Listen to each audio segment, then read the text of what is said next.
বিসমিল্লাহির রহমানির রহিম। আসসালামু আলাইকুম ওয়া রাহমাতুল্লাহ। সুপ্রিয় চতুর্থ শ্রেণীর শিক্ষার্থীরা, আজকে আমরা আলোচনা করব তোমাদের গণিতের তৃতীয় অধ্যায়, গুণ যে অধ্যায়টি আছে এই অধ্যায়ের পেজ নং 47 ও 48 নিজে করি যে প্রশ্নগুলো আছে, এই প্রশ্নগুলোর 1 এবং 2 নম্বরে যে প্রশ্ন আছে আমরা সেগুলো সমাধান করব ইনশাআল্লাহ। তো দেখো, নিজে করি আমাদের 1 নম্বরে বলা আছে যে সঠিক উত্তরের পাশে টিক চিহ্ন দাও।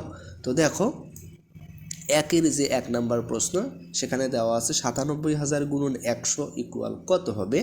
তো আমরা এই প্রশ্নটার জন্য 4টা অপশন দেওয়া আছে। আমরা যদি এটা একটু সমাধান করি, তো এখানে একটু লক্ষ্য করো, এখানে কি বলা হচ্ছে যে কোনো সংখ্যাকে 10, 100 বা 1000 দিয়ে গুণ করা খুব সহজ। যে সংখ্যাটিকে গুণ করবা তার শেষে একের ডান পাশে যতগুলো শূন্য আছে ততগুলো শূন্য বসিয়ে দিলেই হয়। যেমন এখানে আমাদের আছে হচ্ছে কত, এখানে 97,000কে আমাদের 100 দিয়ে গুণ করতে হবে, ঠিক আছে। তাহলে আমরা এখানে কি দেখতে পারতেছি যে 100তে 2টা শূন্য আছে, তাই আমরা কি করব, 97,000 এর শেষে আরও 2টা শূন্য বসিয়ে দিলেই আমরা উত্তর পেয়ে যাব। তাহলে 97,000 এর শেষে 2টা শূন্য বসে দিলে আমাদের হবে কত, 9,74,000, ঠিক আছে। তো এটাই হবে আমাদের উত্তর, সঠিক উত্তর হবে ঘ নাম্বার। এরপরে যে 1-এর 2 নাম্বার প্রশ্ন যে 112 গুণন 12 ইকুয়াল, আমাদেরকে এখানে দেওয়া আছে 1, এরপরে হচ্ছে ফাঁকা ঘর, এরপরে হচ্ছে 2টা 4। এখন ফাঁকা ঘরে কোন অঙ্কটি বসবে, এখানে আমাদেরকে 4টা অপশন দেওয়া আছে। তো দেখো, আমরা যদি এটা একটু সমাধান করি, তাহলে এখানে গুণ্য হচ্ছে 112 আর গুণক হচ্ছে 12। তো আমরা হচ্ছে 112কে যখন 12 দ্বারা গুণ করব, তো গুণকের একক স্থানীয় অঙ্ক 2 দ্বারা গুণ করলে 112কে হবে 224, এবং দশকের অঙ্ক দ্বারা গুণ করার কারণে একটা শূন্য নেব, এবং 112কে দশকের অঙ্ক 1 দ্বারা গুণ করলে আমাদের হবে হচ্ছে 112। তো 224 আর হচ্ছে আমরা 1120 যদি এখন যোগ করি তাহলে হবে 1344, ঠিক আছে। তাহলে গুণফল হলো 1344। তাহলে আমাদের প্রশ্নে 1, এরপরে ফাঁকা ঘর, এরপরে 2টা 4 ছিল, তার মানে আমাদের ফাঁকা ঘরে বসবে হচ্ছে 3, ঠিক আছে। তাহলে আমরা কি বলতে পারি, ফাঁকা ঘরে 3 বসবে, তার মানে সঠিক উত্তর হবে গ নাম্বার 3। এরপরে যে 3 নম্বর প্রশ্নটা আছে, এখানে দেখেন কি বলা হচ্ছে যে 78 গুণন 40 ইকুয়াল 3120। এখানে গুণ্যকে গুণক এবং গুণককে গুণ্য ধরা হলে গুণফল কত হবে। তাহলে দেখেন, এখানে আমাদেরকে 4টা অপশন দেওয়া আছে। তাহলে গুণের ক্ষেত্রে সংখ্যাগুলোর জায়গা বদল করলেও গুণফলের কোনো পরিবর্তন হয় না। যেমন 2কে যদি আমরা হচ্ছে 3 দ্বারা গুণ করি তাহলে কত হয়, 3 দুগুণ 6 হয়। আবার আমরা যদি 3কে 2 দিয়ে গুণ করি তার কারণেও কিন্তু 3 দুগুণ 6 হয়। তেমনইভাবে আমরা যদি 78 আর 40 গুণ করি তাহলে আমাদের হবে 3120। এদের জায়গা বদল করলে আমরা যদি 40 এবং 78 গুণ করি তাহলেও আমাদের হবে 3120ই থাকবে, তার মানে সঠিক উত্তর হবে গ নাম্বার 3120। এরপরে যে 4 নাম্বার প্রশ্নটি আছে, এখানে বলা হচ্ছে রিয়ার 99টি 100 টাকার নোট আছে, রিয়ার মোট কত টাকা আছে। এখানে আমাদেরকে 4টা অপশন দেওয়া আছে। দেখো, তাহলে একটি 100 টাকার নোট মানে হচ্ছে 100 টাকা, তাহলে 99টি 100 টাকার নোট মানে হচ্ছে 99কে 100 দ্বারা গুণ করতে হবে। তাহলে 1 নম্বর অঙ্কের নিয়মটা মনে আছে তো, 99 এর সাথে 100 গুণ করা মানে হলো 99 এর ডান পাশে 2টো শূন্য বসিয়ে দেওয়া, অর্থাৎ 100-এর যে 2টা শূন্য আছে সেই 2টা শূন্য বসিয়ে দিলে আমাদের উত্তর হবে 99,900 হবে, ঠিক আছে। তাহলে সঠিক উত্তর হবে গ নাম্বার 9,900। এরপরে যে 5 নাম্বার প্রশ্নটি আছে যে 1432কে 300 দ্বারা গুণ করতে হবে, এখানে 4টা অপশন দেওয়া আছে।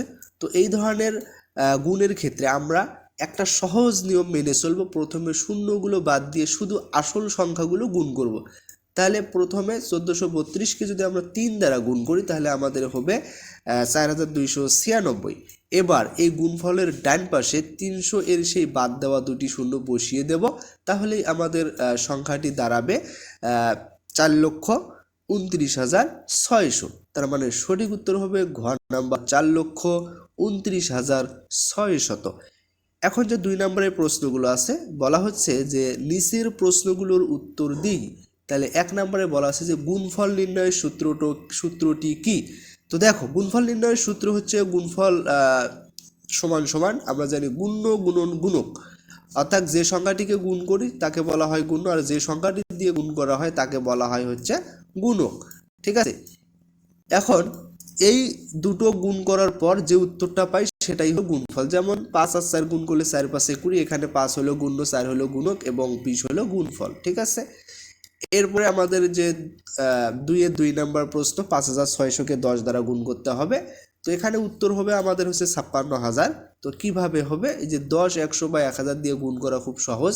তাহলে 5600 এর সাথে 10 গুণ করা অর্থ হলো 5600 এর ডান পাশে 10-এর একটা শূন্য বসিয়ে দেওয়া, তাহলে আমাদের উত্তর হবে 56,000।